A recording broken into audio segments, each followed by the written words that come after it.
Assalamualaikum warahmatullahi wabarakatuh. Selamat pagi anak-anak. Apa kabar semuanya? Semoga kita semua dalam keadaan sehat walafiat, meskipun sekarang sedang dalam keadaan pandemi COVID-19.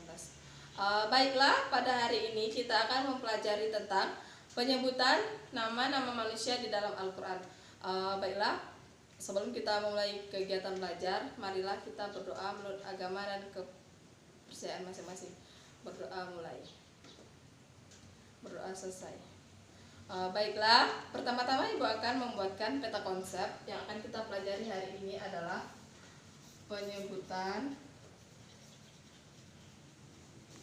nama-nama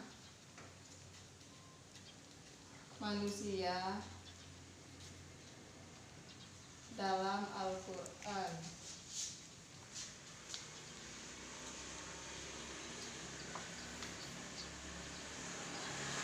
Yaitu dibagi menjadi 4. Yang pertama ada Bani Adam.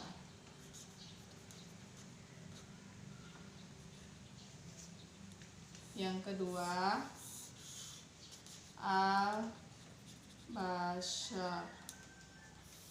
Yang ketiga Al-Insan. Yang keempat ada An-Nas. Nah, di mana dari keempat penyebutan nama manusia ini semuanya terdapat di dalam Al-Quran dan memiliki arti yang berbeda-beda. Baiklah, Ibu akan jelaskan yang pertama, yaitu Bani Adam. Manusia itu disebut anak cucu Adam. Kenapa? Karena Adam adalah manusia pertama yang diciptakan oleh Allah Subhanahu wa Ta'ala. Nah, jadi Bani Adam ini disebutkan sebanyak 7 kali dalam Al-Quran. Nah, Bani Adam, manusia disebut sebagai Bani Adam karena dia menunjukkan asal-usul yang bermula dari Nabi Adam, sehingga ia tahu dan sadar akan jati dirinya. Misalnya, dari mana ia berasal, untuk apa dia hidup, dan kemana dia akan kembali. Penggunaan istilah Bani Adam menunjukkan bahwa manusia bukan hasil dari evolusi makhluk antropos atau sejenis kera. Kan ada tuh biasanya kita disebut manusia kera.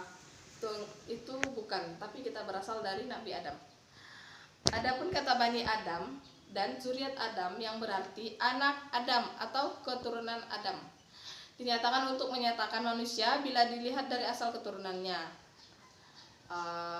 Penggunaan kata Bani Adam menunjuk pada arti manusia secara umum, ya seperti yang sudah disebutkan tadi, dari mana manusia itu berasal, untuk apa manusia hidup, terus kemana manusia akan kembali.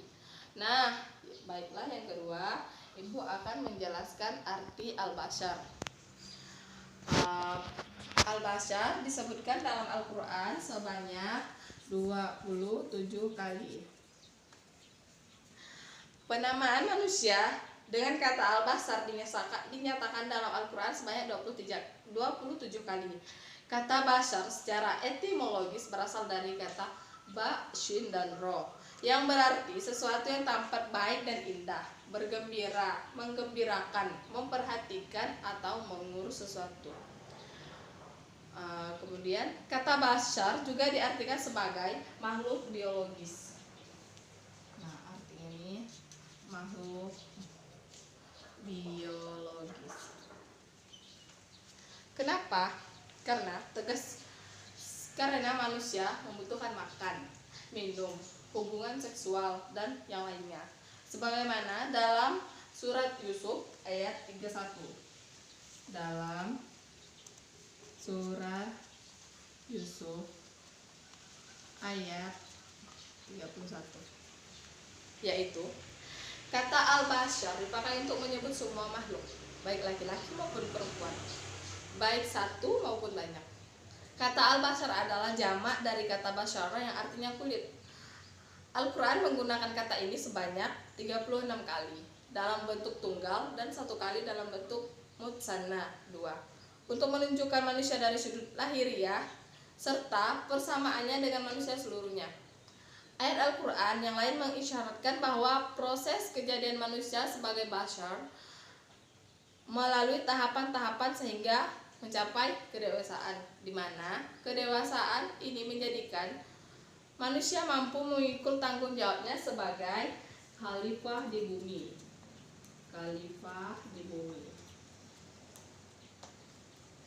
Nah, kemudian kata al-bashar ditunjukkan untuk dimensi alamiah yang menjadi ciri pokok manusia pada umumnya seperti makan, minum, dan mati. Sehingga manusia disebut al-bashar karena manusia cenderung perasa dan emosional sehingga perlu disabarkan dan didamaikan. Kata al-bashar dinyatakan dalam Al-Quran sebanyak 37 kali pengulangan. 37 kali pengulangan. 37 kali pengulangan. 25 kali mengacu kepada arti yang berkaitan dengan kebutuhan pokok manusia, yaitu makan, minum, kebutuhan seksual, dan sebagainya. Adapun pengulangan yang ke-13 kali digunakan dalam permasalahan antara orang kafir dan orang muslim. Baik itu berkaitan bahwa nabi-nabi juga memiliki sifat basyariah sebagai manusia pada umumnya. Baiklah, yang ketiga di sini Ibu akan menjelaskan nama manusia yang penyebutan nama-nama manusia dalam Al-Quran yang ketiga yaitu Al-Insan. Di mana Al-Insan ini disebutkan sebanyak 73 kali dalam Al-Quran. 73 kali dalam Al-Quran. Dalam Al-Quran. Al-Insan berasal dari kata Al-Uns, dinyatakan dalam Al-Quran sebanyak 73 kali, yang tersebar dalam 42 surat. Secara etimologi, Al-Insan dapat diartikan harmonis, lemah lembut, tampak, atau pelupa. Nah, sebagai manusia kita juga memiliki sikap yang berbeda-beda. Ada yang lemah lembut, ada yang pelupa, ada yang tampan, ada yang cantik. Kemudian menurut Jalaluddin Rahmat memberikan penjabaran Al-Insan secara luas pada 3 kategori. Yang pertama, Al-Insan dihubungkan sebagai keistimewaan manusia sebagai khalifah dan pemikul amanah, di mana manusia di muka bumi disebut sebagai khalifah, yaitu manusia sebagai pemimpin, karena manusia yang memiliki akal sehat yang lebih sempurna dari binatang. Karena itulah kelebihan dari seorang manusia yang diberikan oleh Allah Subhanahu wa taala. Yang kedua, Al-Insan dikaitkan dengan predisposisi negatif, yaitu manusia bisa saja berbuat jahat, tidak memanfaatkan akal sehat yang diberikan dengan baik. Kemudian Al-Insan menunjukkan pada sifat psikologis atau spiritual. Kategori pertama dapat dipahami melalui 3 penjelasan sebagai berikut. Yang pertama, manusia dipandang sebagai makhluk unggulan atau puncak penciptaan Tuhan, yang dimana manusia diciptakan Tuhan untuk mengemban tugas kekhalifahan di muka bumi. Artinya manusia diberi amanah oleh Tuhan untuk menjaga bumi ini sebagai pemimpin di bumi ini. Yang kedua, manusia adalah satu-satunya makhluk yang dipercaya Tuhan untuk mengemban amanah, suatu beban sekaligus tanggung jawab sebagai makhluk yang dipercaya untuk mengelola bumi. Yang ketiga, manusia konsekuensi dari tugas sebagai khalifah dan pemikul amanah. Manusia dibekali akal kreatif yang melahirkan nalar kreatif sehingga manusia memiliki kemampuan untuk mengembangkan ilmu pengetahuan. Baiklah, yang keempat yaitu Anas, yang dinyatakan sebanyak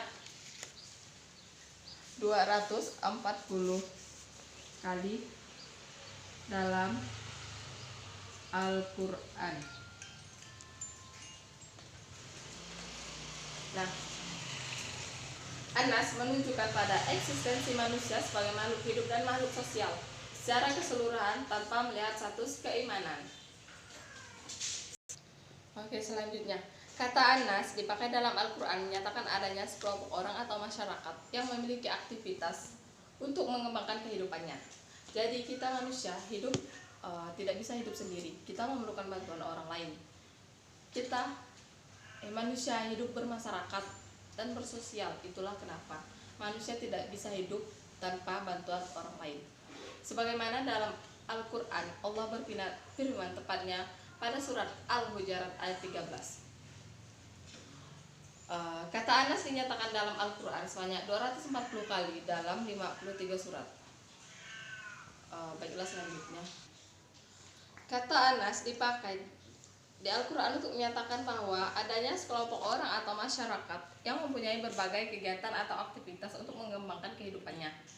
Nah, jadi penyebutan nama manusia dalam Anas ini adalah manusia hidup bersosial, tidak bisa hidup tidak bisa hidup sendiri.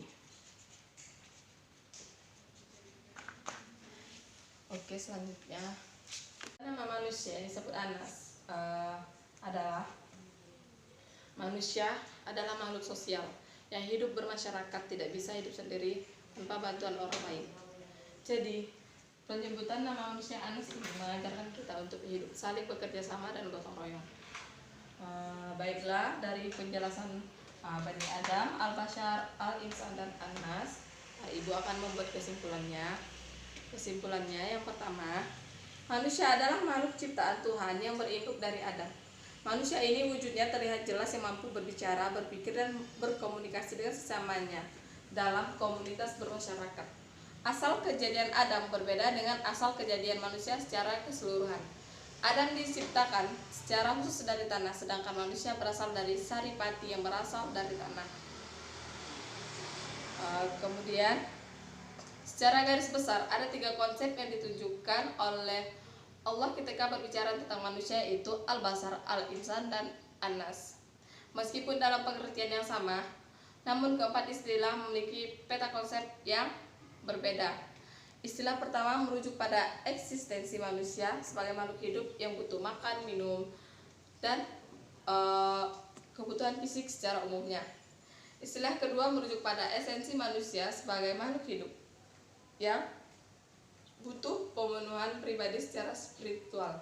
Istilah ketiga lebih menunjukkan pada eksistensi manusia sebagai makhluk hidup dan makhluk sosial secara keseluruhan tanpa melihat status keimanan atau kekafirannya atau suatu keterangan yang status keimanan atau menunjukkan pada jenis keturunan Nabi Adam. Sedangkan keempat yang berarti anak Adam atau keturunan Adam digunakan untuk menyatakan manusia bila dilihat dari asal keturunannya. Kedudukan manusia dapat dibagi 2, yaitu khalifatullah fi al-ard dan sebagai Abdullah, hamba Allah. Baiklah anak-anak, sekian untuk materi kita hari ini. Jika ada yang ingin ditanyakan, silakan kalian tanyakan. Sebelum kita menutup kelas hari ini, marilah kita berdoa mulai. Berdoa selesai. Baiklah, untuk pertemuan kali ini Ibu akhiri dengan wabillahi taufiq wal hidayah. Wassalamualaikum warahmatullahi wabarakatuh.